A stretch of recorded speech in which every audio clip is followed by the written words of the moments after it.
بسم اللہ الرحمن الرحیم۔ السلام علیکم ورحمۃ اللہ وبرکاتہ۔ عزیز طلباء، امید کرتا ہوں آپ خیریت سے ہوں گے انشاءاللہ۔ گزشتہ سبق میں ہم نے اسلامی فلسفے کے آغاز و ارتقاء کو پڑھا تھا، جبکہ آج کے سبق میں انشاءاللہ اسلامی فلسفے کے مکاتب کیا ہیں، کون کون سے ہیں، اس کو انشاءاللہ پڑھیں گے۔ تو آج کے سبق میں زیر بحث آنے والے سوالات کی تفصیل کچھ یوں ہے کہ اسلامی فلسفے کے مکاتب کون سے ہیں، اور یہ مکاتب کیوں کر وجود میں آئے۔ جب کوئی چیز وجود میں آتی ہے تو کسی کے مقابلے میں آتی ہے، تو ان کے بالمقابل کون سے گروہ ہیں۔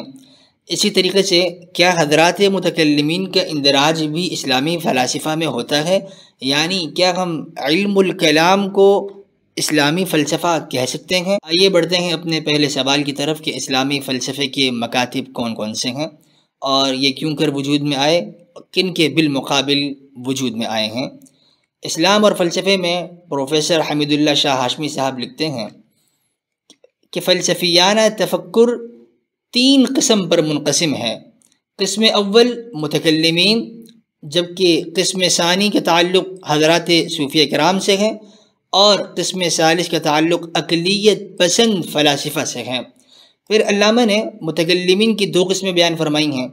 ایک متکلمین وہ ہیں جو خالص اور محض عقلیت پسند ہیں، جو صرف عقل کو لیتے ہیں، اور اگر عقل کے مقابل کوئی نقل بھی آ جائے تو نقل کو چھوڑ دیتے ہیں، اور یہ معتزلہ کے علماء کلام ہیں۔ جبکہ متکلمین کی دوسری قسم ہے اسناد پسند متکلمین، اور ان میں ہسپانیہ کا مکتب خیال یعنی ابن حزم الظاہری،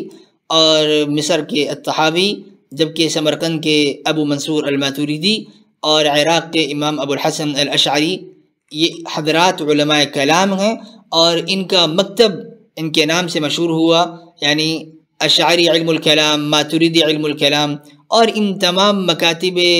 کلام سے تعلق رکھنے والے درجنوں بیسیوں علماء ہیں جو ان کے ہم خیال ہیں۔ یہ سارے مکاتب اسناد پسند ہیں جو نقل اور عقل دونوں کو لے کر چلتے ہیں۔ باہر کے پہلی قسم متکلمین کی ہے، جبکہ دوسری قسم علامہ نے صوفیہ کی بیان فرمائی ہے، جن کا فلسفیانہ فکر میں اندراج ہونا ممکن ہے۔ پھر صوفیہ کی 2 قسم بیان فرماتے ہیں۔ نمبر 1 الہی صوفیہ، اور نمبر 2 ہمہ الہی یعنی ہمہ اوسطی صوفیہ۔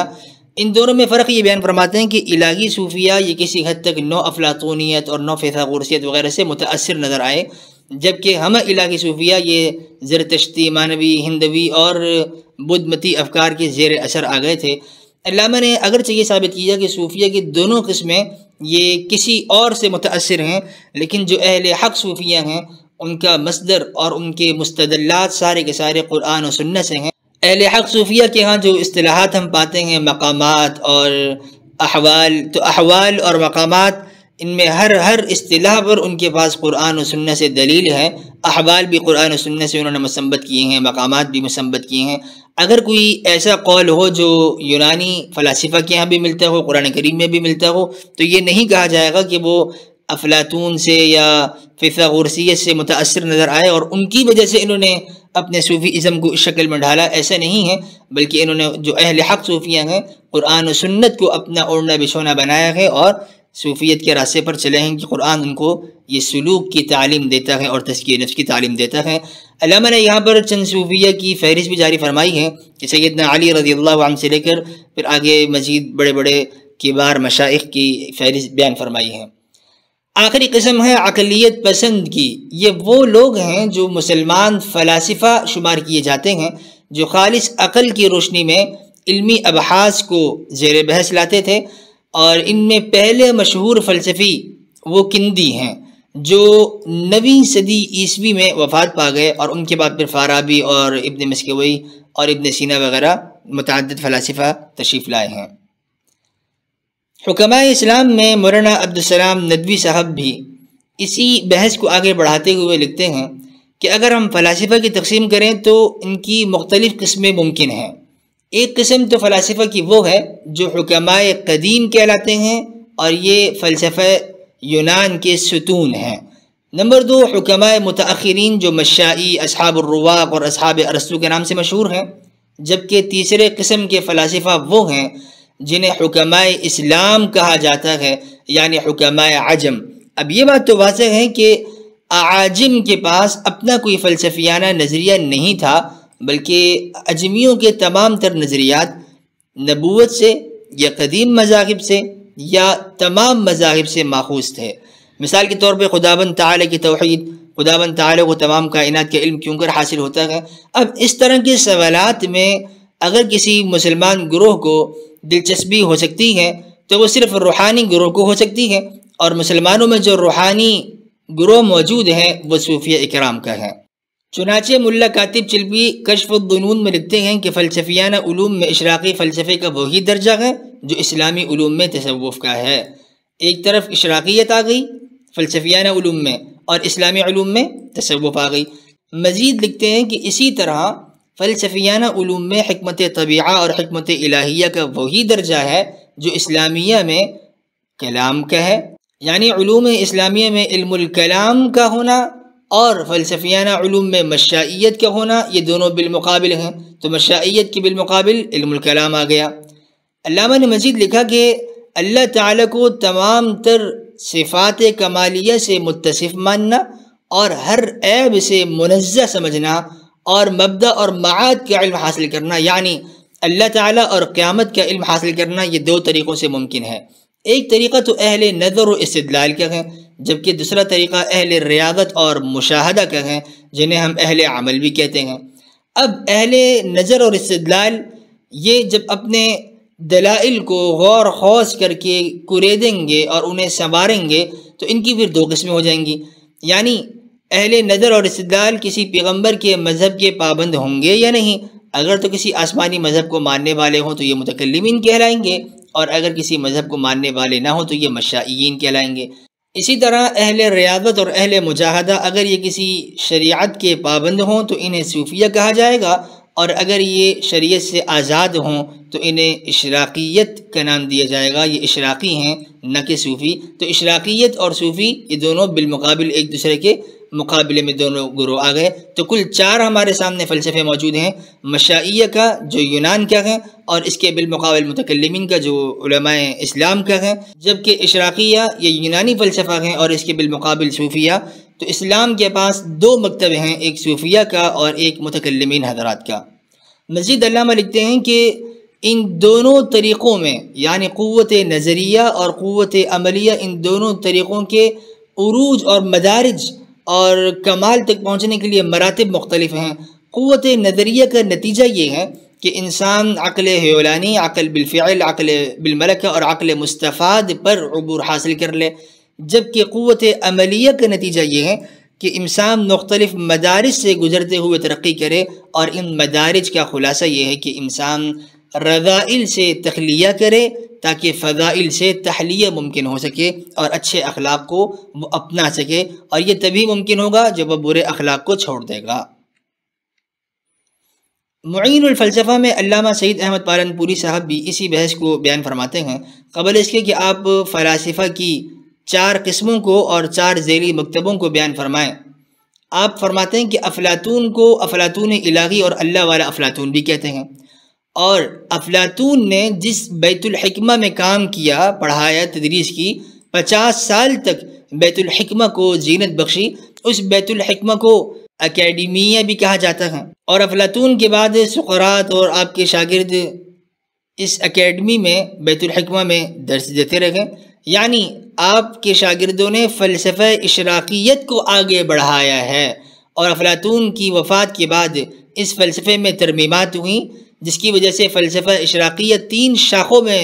بٹ گیا: قدیم اکیڈمی، وسیط اکیڈمی اور جدید اکیڈمی کی صورت میں فلسفہ اشراقیت ہمارے سامنے موجود ہے۔ اب اشراقیت اصل میں تو یہ یونان کا مکتب ہے، لیکن ہم جان چکے ہیں کہ ایک اشراقیت کے بانی شیخ مقتول شیخ شہاب الدین السہروردی بھی ہیں، وہ تو مسلمانوں میں آئے ہیں اور بعد میں آئے ہیں، تو اس کا مطلب یہی ہے کہ اشراقیت اصل میں تو یونان میں تھا، لیکن ان کی آراء سے استفادہ کرتے ہوئے جب شیخ مقتول نے مسلمانوں میں اس کی بنیاد رکھی تو اس اشراقیت کو ہم جدید اکیڈمی یا جدید اشراقیت کہہ سکتے ہیں۔ اسی طریقے سے ارسطو کے فلسفے کو فلسفہ مشائیت کہا جاتا ہے، اور ارسطو کو ارسطاطالیس بھی کہتے ہیں، ان کا لقب معلم اول تھا۔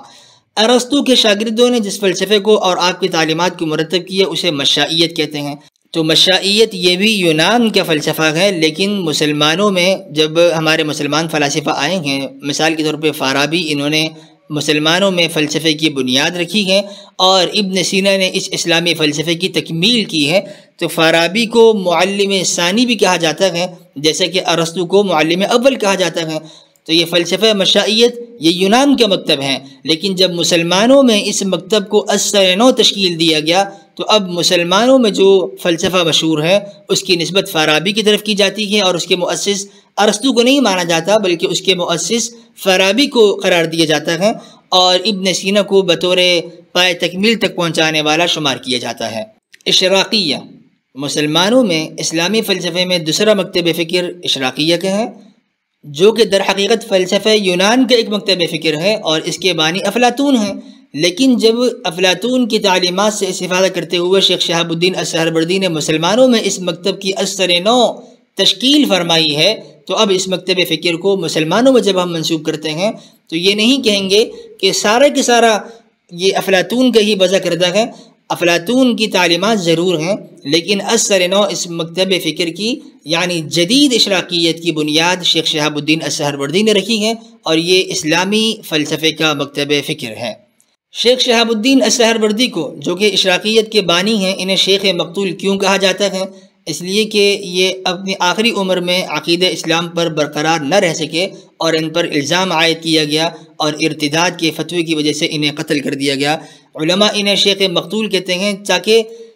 شیخ سہروردی جو عوارف المعارف کے بزرگ ہیں اور اس کے مؤلف ہیں ان سے امتیاز پیدا ہو سکے۔ آئیے بڑھتے ہیں اپنے تیسرے مکتب فکر کی طرف، یعنی متکلمین۔ اسلامی فلسفے کا یہ تیسرا مکتب ہے جس کے ہاں اپنا طرز فکر موجود ہے، اور اس میں 3 طرح کے علم الکلام موجود ہیں، یعنی اشعریہ، ماتریدیہ اور سلفیہ، جبکہ معتزلہ، خوارج اور شیعہ کے علم الکلام اسے بھی علماء شمار کرتے ہیں لیکن فرق ضالہ کے ضمن میں۔ علم الکلام کے بعد چوتھی قسم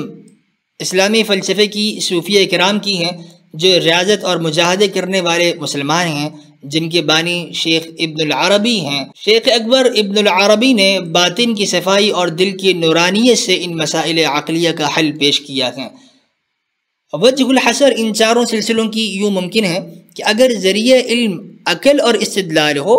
اور پھر یہ استدلال کرنے والے کسی آسمانی مذہب کے ماننے والے نہ ہوں تو انہیں مشائین کہتے ہیں، اور اگر ذریعہ علم عقل اور استدلال ہو اور یہ استدلال کرنے والے آسمانی مذہب کے پیروکار ہوں تو انہیں متکلمین کہتے ہیں، اور اگر ذریعہ علم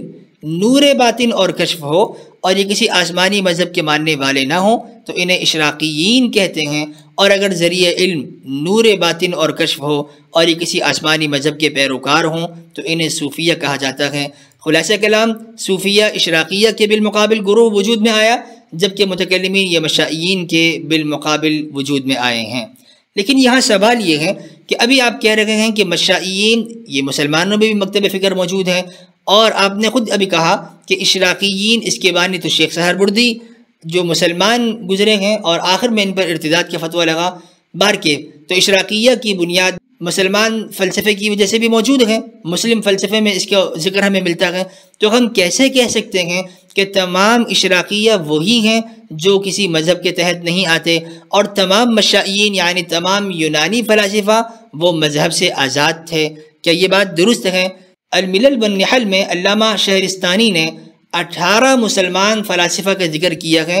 جو ارسطاطالیس کے یعنی مشائیت کے نقش قدم چلے گئے اور انہوں نے ارسطو کی تعلیمات سے استفادہ کیا ہے۔ تو یہ 18 مسلمان فلاسفہ یہ سارے مسلمان ہیں اور مذہب کے ماننے والے ہیں۔ ہم کیسے کہہ سکتے ہیں کہ یہ مشائین سارے مذہب بیزار ہیں اور مذہب کی قیودات سے آزاد ہیں؟ اور یہ فیصلہ کرنا بھی مشکل ہے کہ تمام حکماء یونان وہ مسلمان نہیں تھے، یعنی وہ کسی بھی مذہب کے تحت نہیں آتے تھے، جبکہ یہ قول بھی ہمیں ملتا ہے کہ حضرت سلیمان علیہ السلام کے زمانے میں